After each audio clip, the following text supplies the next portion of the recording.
Joining us once again with some perspective on that from Washington, Seth Berenzweig. He's a business attorney, managing partner at Berenzweig Leonard. The firm specializes in corporate and executive compliance issues. He's live with us in Washington.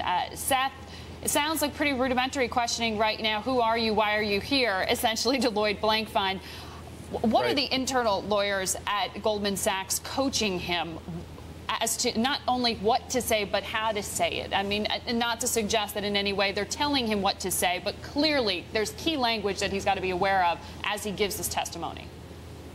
Well, that's exactly right. And the most important asset that a trial witness has is his or her credibility. So they told him, focus on the question, listen to the question, and then answer only the question. Don't over or under answer this question. And they really have to keep an eye on his credibility, because not only are they going to get him ready for direct examination, but they have to get him ready, and they did, for a blistering cross-examination. The questions that are going to be coming over will be questions that will be similar to what shareholders will be asking. If this leak allegedly happened, where were you at that time? Where were the internal corporate controls? If the CEO is asleep at the wheel, then the car's going to crash. So he has to be aware of exactly what's going to be happening, who's asking the question, and what the minefields are out there as this trial progresses. So there are, 14 counts of securities fraud and conspiracy against Rajaratnam. This is week 3 of the trial. How important is today?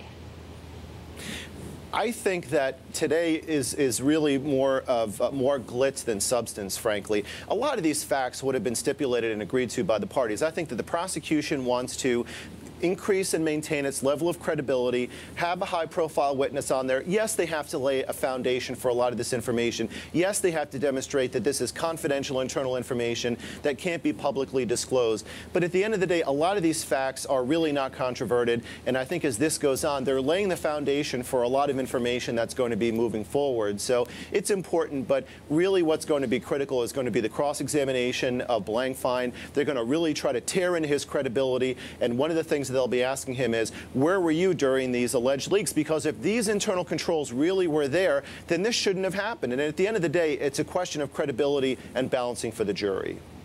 And these leaks having to do with a board member and perhaps information about a stake that Warren Buffett took in the company in this time of real duress in the financial markets. This is going to be fascinating. Right. As you say, a lot of glitz, a lot of big names. We're going to continue to track what's happening in Lower Manhattan. But we